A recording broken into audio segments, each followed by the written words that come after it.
Adobo ako guys ng tambakol guys. Umaga, good morning. Adobuhin lang natin ito mga kahabi. Nilagyan ko na guys ng siling pang sigang yan. Ito oh. Sa ilalim meron yan tatlo. Ayan. Ayan. Lagay ko guys aluya. Adobuhin lang natin mga kahabi. Ingat kayo guys biyahe or papasok kayo sa trabaho, dala kayo ng mga panangga sa ulan, tag-ulan na mga kahabi.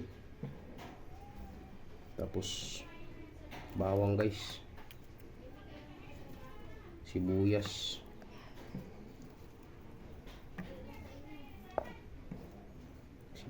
yung ating lagay. Yan. Adobuhin natin guys, lagyan natin yung tuyo. Ayan. Tuyo yung ating panglagay nito.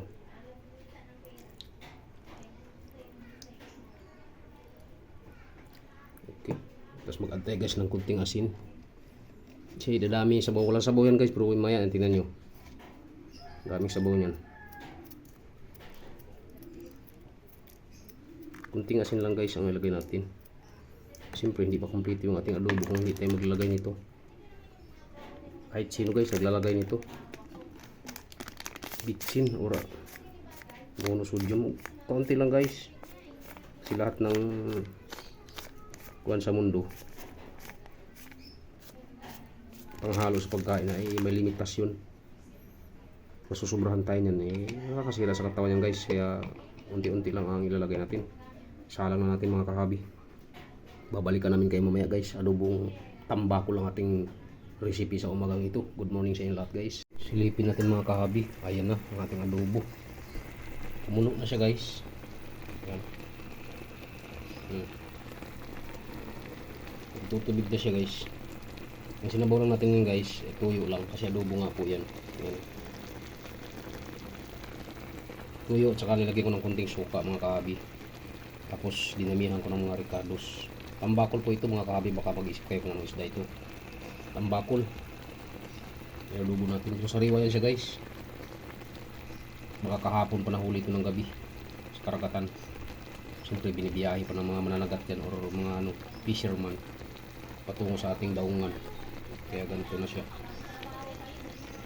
Okay guys, malapit na yun guys maluto. Babalikan namin kayo mamaya guys. Yan. Pasilip ko lang muna sa inyo guys kung anong nangyari sa ating adobong matambakol. Yan siya guys oh. Madilim guys. Ayan. Ayan. Lagyan natin ng kunting ilaw. Bumaba na kagad yung tubig guys. Nalabas na siya. Ayan. Malambot na yung karne or yung isda. Tikman natin guys kung tama na ito sa timpla. Siluto na siya. Liguan natin yung sabaw ng mga laman niya guys para mag-note yung lasa sa karne ng isda kasi bumaba na yung tubig. Yan. Pahit sa ito ating adobong tambakol guys. Kain na tayo. Natin sabaw guys. Sarap na. Balikan namin kayo guys kasi mag-add tayo ng unti ng tuyo at saka sabaw kasi para mayroong sabaw ang ating adobong tambakol guys. Babalikan namin kayo mamaya later mga kahabi. Ayan guys, tama na to guys. Dito ko natatapusin yung aking video. Luto na to guys. Ayan, lumambot na talaga siya guys. Adobong tambakol. Maraming salamat sa inyong pagmamasid. Pa-share and like na lang po sa ating YouTube channel. Huwag niyong kalimutan yung aking munting channel, Ramil Aplicador Vlogs.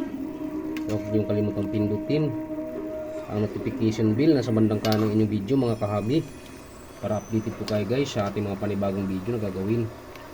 Maraming salamat sa inyo guys and good morning sa inyo lahat and bye bye.